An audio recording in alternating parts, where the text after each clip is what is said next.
আসসালামু আলাইকুম, welcome to my channel Lipi's kitchen. আজকে আমি আপনাদের সামনে আরেকটি নতুন ভিডিও নিয়ে এসেছি। আজকে আমি রান্না করব সজনের ডাঁটা দিয়ে মাছের তরকারি। আমি এখানে কিছু মাছ নিয়ে নিয়েছি, ছোট মাছ, বেশি বড় না। এই যে এই সাইজের মাছ।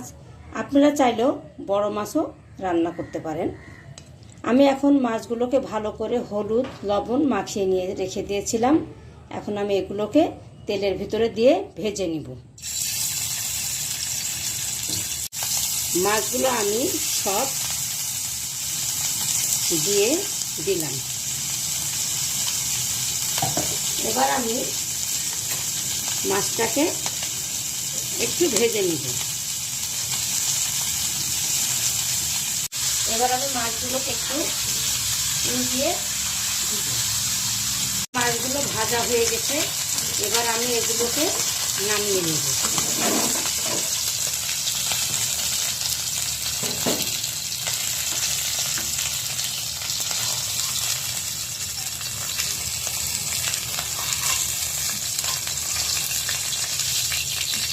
এই যেমন মাছ ভাজাচ্ছি। এবার আমি এখন এখানে চুলাইতে একটা হাঁড়ি বসিয়ে দিলাম। দিয়ে দিব তেল, সেই সঙ্গে দিয়ে দিব কিছু পেঁয়াজ কাটা ছিল, পেঁয়াজটা দিয়ে দিলাম। এবার আমি এটাকে একটু ভালো করে ভেজে নিব। 1 চামচ জিরা বাটা, আদা বাটা, এখানে আমি কিছুটা সরিষা বেটে রেখেছিলাম, সেই সরিষাটা আমি এখন দিয়ে দিচ্ছি। যেহেতু সজনের ডাঁটা রান্না করবো, এখানে একটু সরিষা বাটা না দিলে ঝোলটা ভালো হবে না। এবার আমি দিয়ে দিব এখানে আমি এখন দিয়ে দিব লবণ। লবণটা আপনারা আপনাদের স্বাদ দিয়ে দিব হলুদ, মরিচের গুঁড়া। মরিচের গুঁড়াটা আপনাদের ঝাল মতো দিতে পারেন। এবার আমি মশলাটাকে কষিয়ে নেব। দিয়ে দেবো এখানে একটু পানি, যেন মশলাটা না পুড়ে যায়। এবার আমি মশলাটাকে ভালোভাবে কষিয়ে নিচ্ছি। মশলাটা আমার কষানো হয়ে গেছে। এবার আমি এখানে ডাঁটাগুলো দিয়ে দিব।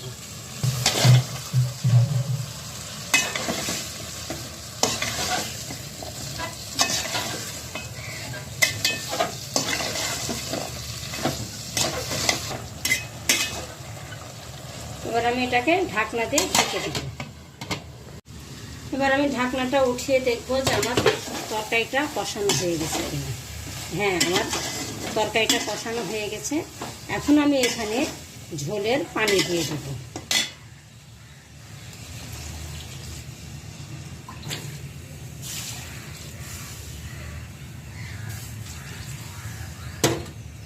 ঝোলের পানিটা আমি দিয়ে দিয়েছি।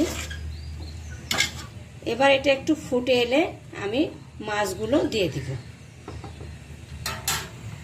আমার তরকারিটা ফুটে গেছে। এবার আমি এখানে যে মাছগুলো ভেজে রেখেছিলাম সেই মাছগুলো দিয়ে দিব। একটা টমেটো কুচি করে রেখেছিলাম, সেই টমেটোটাও দিয়ে দিলাম। এখন আমি এটাকে 10 মিনিট রান্না করব, আর ঢাকনাটা দিয়ে আমি ঢেকে দিচ্ছি। 10 মিনিট পরে আমি এটাকে নামিয়ে ফেলবো। এখন আমি ঢাকনাটা নামিয়ে নিচ্ছি। আমার তরকারিটা হয়ে গেছে। নামানোর আগে আমি 3টা কাঁচামরিচ চিড়ে রেখেছিলাম, সেই 3টা কাঁচামরিচ আমি দিয়ে দিব। তার আগে আর একটা কথা বলে নিই, আপনারা নামানোর আগে লবণটা দেখে নেবেন, কম বেশি হলে দিয়ে নেবেন। এখন আমার তরকারিটা হয়ে গেছে, আমি এখন সার্ভ করব।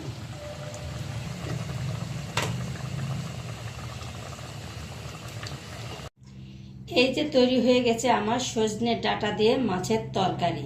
বাসায় আপনারা একবার ট্রাই করে দেখবেন। ভিডিওটি ভালো লাগলে লাইক, কমেন্ট, শেয়ার করবেন। আল্লাহ হাফেজ।